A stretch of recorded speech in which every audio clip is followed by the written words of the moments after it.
Masjid Asgaf Solo. Masjid Asgaf Solo pasti yang sering ke Solo tahu. Sampingnya Masjid Riyadh. Masjid Asgaf Solo itu yang bangun Al Habib Abu Bakar Asgaf Gresik. Ya, yang memakmurkan masjidnya, yang bangun kakek kami, Habib Abdul Qadir Asgaf, abah dari umi saya.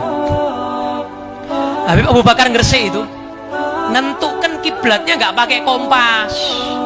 Ente pakai kompas. Iki piye iki? Pas pura iki.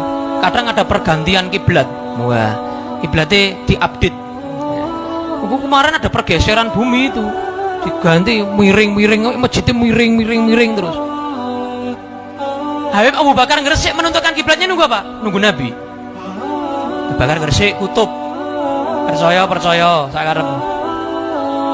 Kemudian Nabi SAW ada di situ di mihrab. Kemudian Nabi SAW ada di situ di mihrab. Kemudian Nabi SAW ada di situ di mihrab. Bilangi Habib Abu Bakar.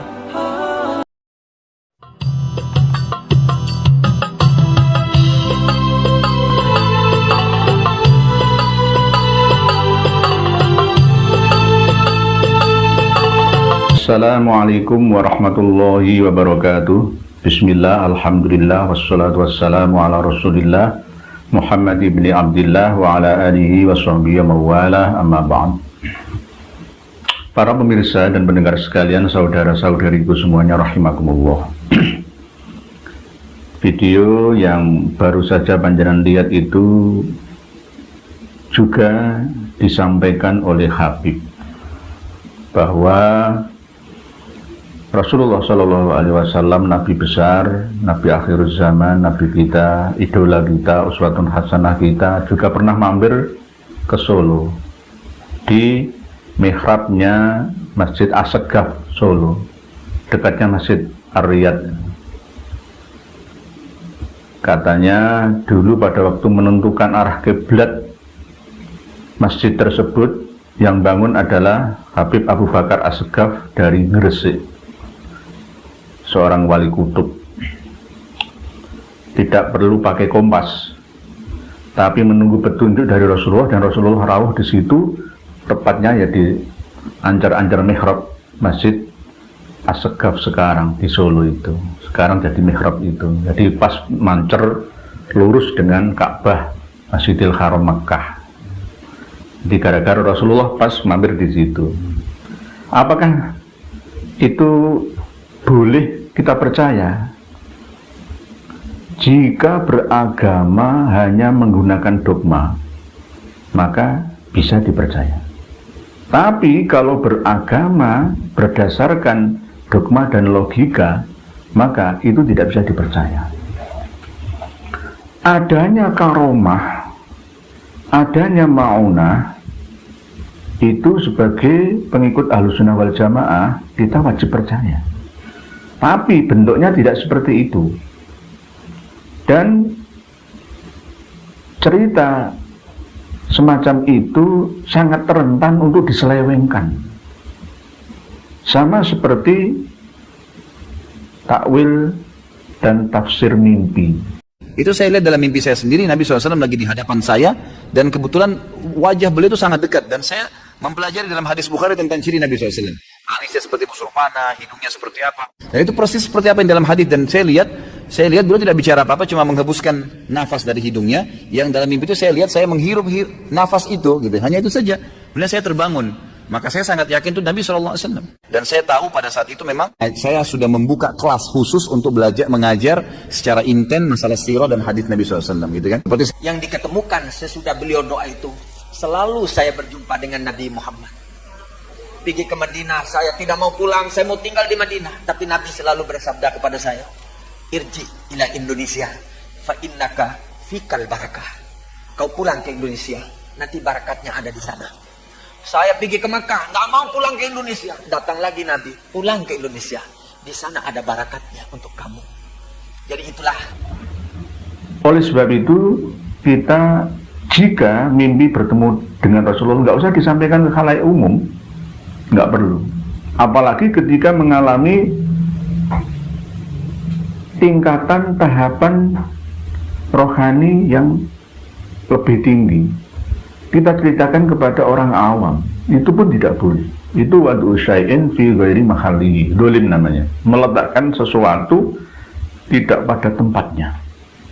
Jika bertemu dengan orang yang levelnya sama dalam hal pemahaman tentang torekatnya atau torekohnya, ketasawufan atau ke derajat sufinya, ya monggo terserah. Tapi kalau cerita-cerita yang sekiranya tidak masuk akal, ya lebih baik buat diri pribadi aja, tidak perlu disampaikan ke orang lain. Sama seperti cerita yang disampaikan oleh Marbut Takmir Masjid As-Segaf Solo, cucunya sekarang. Yang nyampaikan itu tadi kan cucunya. Marganya juga As-Segaf atau As-Sakof. Mengatakan bahwa Rasulullah pernah rawuh di mihrabnya Masjid As-Segaf itu. Ini adalah bentuk pembodohan publik. Logika tidak berjalan, tidak diaktifkan. Ayat-ayat Al-Quran fa'tabiru ya ulil albab afala ta'lilun afala tatafakkarun tidak digunakan karena hanya berdasarkan dogma saja. Oleh sebab itu cerita-cerita klasik klinik mistik seperti itu tidak perlu dipercaya. Bukan berarti ini Mu'tazilah atau Khawarij atau Murji'ah, tidak. Ahlus Sunnah pun harus moderat, harus cerdas. Sekarang ini zamannya zaman terbuka, semua informasi, kemampuan data simpan berapa gigabyte atau terabyte-nya sekarang sudah aktif semua umat manusia sedunia. HP RAM kecil tidak berguna. Sekarang yang digunakan adalah HP yang RAM-nya besar. Begitu juga daya tampung otak kita. Juga jangan dimasuki informasi sampah yang tak berguna seperti itu, yang tujuannya untuk pembodohan, agar umat Islam di Indonesia ini semakin tertinggal dalam peradaban. Kalau itu dipercaya ya silakan, secara pribadi individu silakan. Tapi kalau menurut saya tidak boleh informasi cerita yang tidak ada dasarnya seperti itu dipercaya.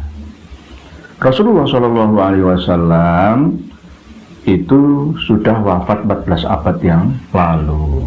Cukuplah Al-Quran dan hadis Nabi sebagai warisan peninggalan beliau.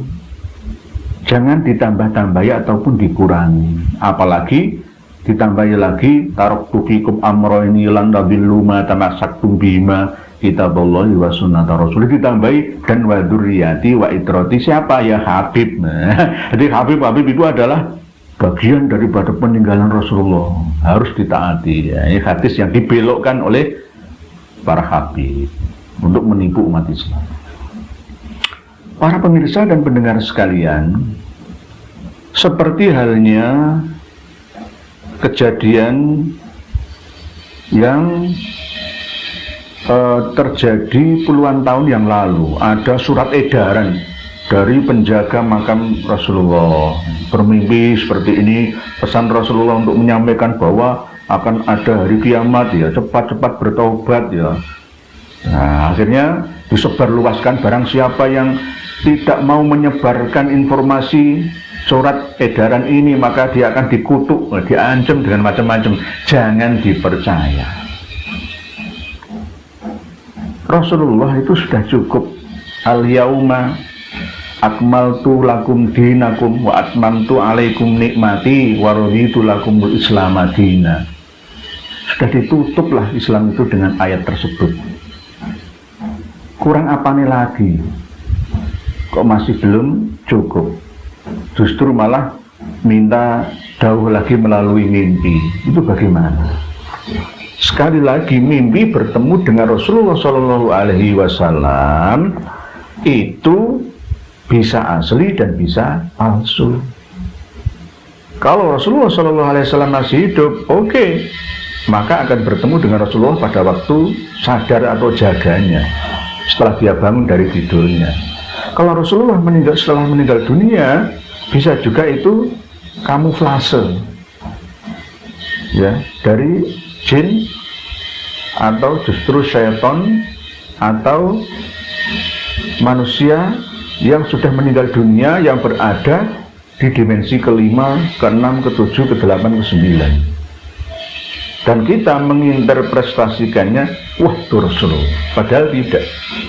Oke, memang ada hadis yang menyatakan bahwa setan tidak bisa membentuk dirinya, fisiknya seperti Rasulullah SAW, tidak bisa. Tapi kalau ngaku bisa. Wong ngaku-ngaku Gusti Allah ya bisa, kok ngaku-ngaku Tuhan bisa, kok apalagi mengaku-ngaku Rasulullah SAW. Dan apalagi jika di dalam mimpi itu mendengar dan melihat Rasulullah dawuh misalkan, Rasulullah kola, seperti seakan-akan ada hadis baru. Hadis baru ini biasanya yang dialami oleh para sufi, para penganut ajaran sufi atau tasawuf, ahli thariqah itu juga. Jadi apa yang disampaikan oleh Habib dalam video yang menyatakan bahwa Rasulullah turun ke Solo di mihrabnya Masjid As-Saggaf itu adalah cerita karangan bebas belaka, tidak usah dipercaya. Nanti kita tambah bodoh. Beragama hanya dogma saja, tidak menggunakan logika. Padahal sering saya sampaikan beragama harus dua-duanya, ya dogma dan logika, supaya kita tidak mudah dibodohi oleh orang lain. Waspada, waspada, waspada. Sebenarnya kalau dulu Imam Ahmad Rifai ketika dia ziarah ke makam Rasulullah SAW disaksikan dengan 12.000 orang rombongan beliau, lantas di hadapan pusara Nabi Muhammad dia berkata, fi halatil bu'di ruhi kuntu ursilha tuqabbilul arda ani fahiya naibati hadaulatul ashbah qad hadarat famdud yaminaka kay tahdha biha syafati. Dulu waktu saya jauh di kampung saya, tiap hari saya hanya mengirim ruh cinta saya kepada engkau, mencium tanah ini. Sekarang jasad sudah hadir, berjumpa dengan jasad, ulurkan tanganmu agar bisa aku cium langsung.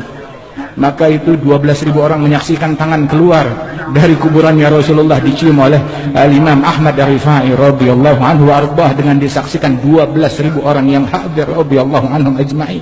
Mereka antara mereka dengan Rasulullah enggak ada.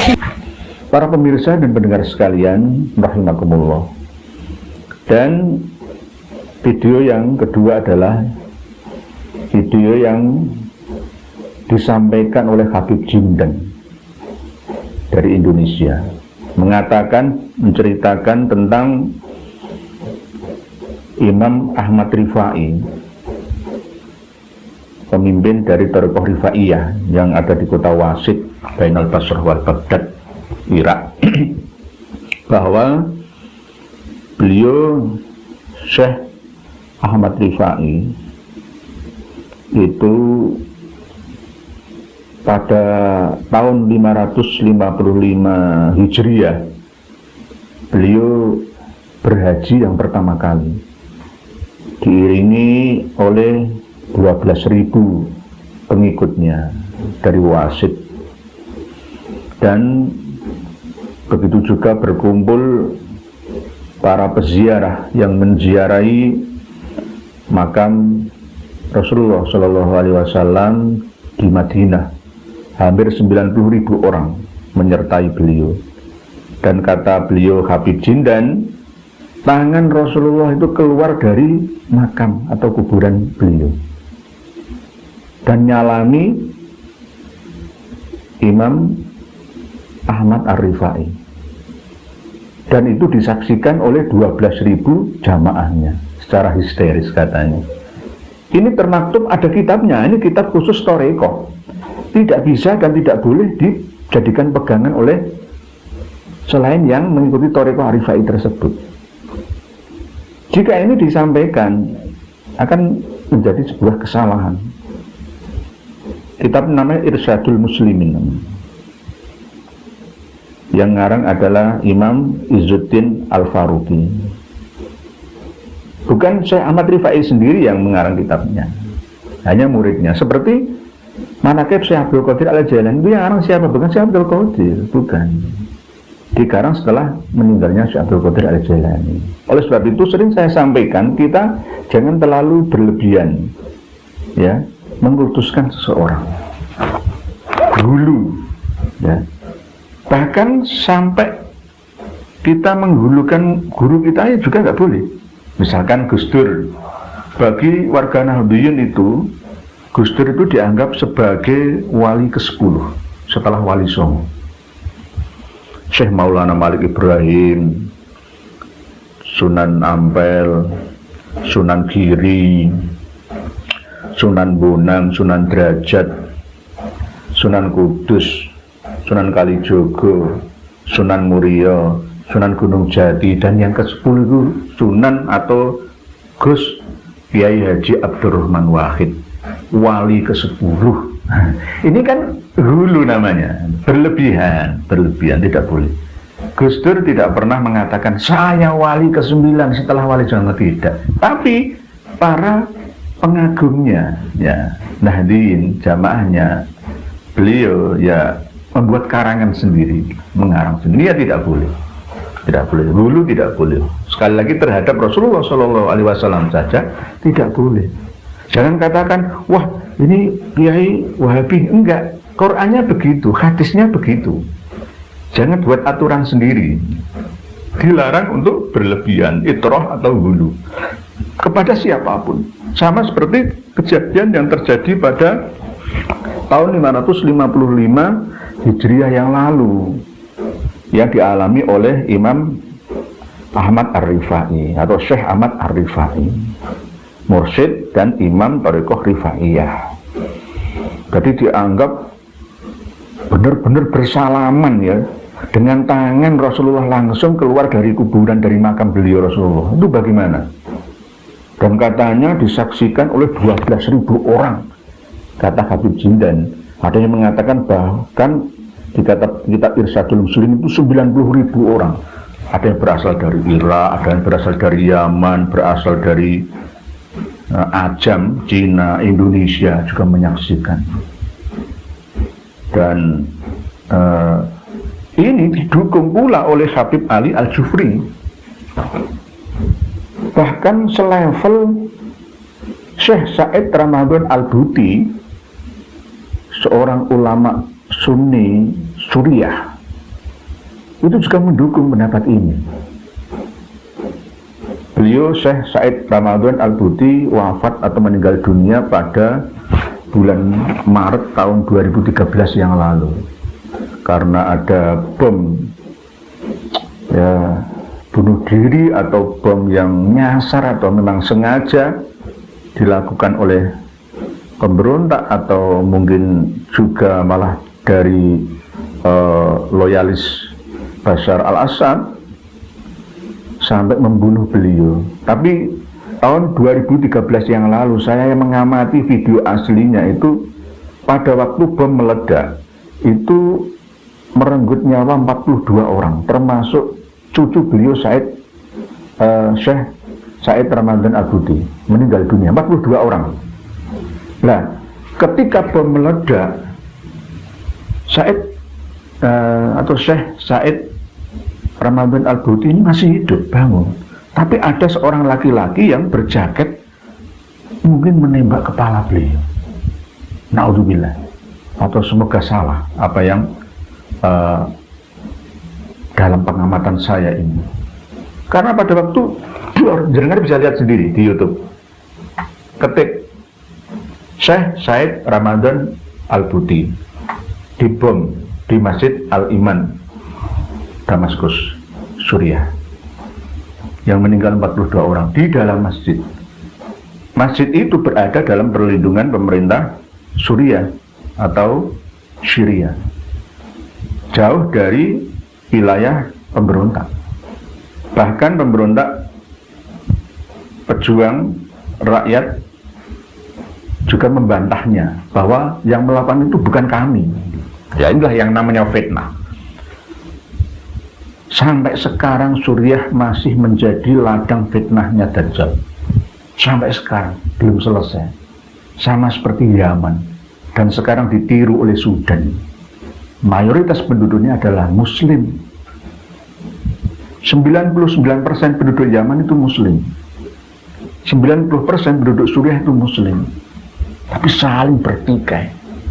Sampai Syekh Said Ramadan Al-Buti meninggal dunia dalam usia 84 tahun. Nah, beliau almarhum Syekh Said Ramadan Al-Buti ini juga mendukung pendapat ini, bahwa Syekh atau Imam Ahmad Ar-Rifai itu pernah mencium dan bersalaman langsung ketika ziarah ke makam Rasulullah. Nah, keterangan ini ya berdasarkan pengalaman pribadi dari pengikut-pengikut Thariqah Ar-Rifaiyah itu. Nah, beliau menyatakan ini ya mungkin bisa juga terjadi, walaupun tidak masuk akal. Nah, sekarang kita kembali ke masa kini sekarang. Sesuatu yang zaman dulu bila ditarik ke zaman sekarang, ini kadang ada yang tidak sesuai. Bagaimana maksud saya? Dulu internet belum ditemukan, pesawat terbang belum ditemukan, ya, handphone belum dikembangkan teknologinya. Begitu juga semua alat-alat canggih saat ini, dulu abad ke-18 ke belakang belum ada. Facebook belum ada, Twitter belum ada, WhatsApp belum ada, video call belum ada, perbankan via online belum ada, kuliah online belum ada. Dulu belum terbuka, sekarang sudah dibuka karena langit yang sudah ditembus oleh pesawat antariksa, lalu stasiun antariksa diluncurkan, dibuat untuk mengendalikan seluruh akal otak yang ada di planet bumi kita ini. Jadi ketika cerita ini disampaikan pada saat ini, ya tidak cocok lagi. Kalau cerita ini disampaikan pada masa lalu, mungkin bisa juga cocok. Karena difahami dengan dogma, tidak didasari logika.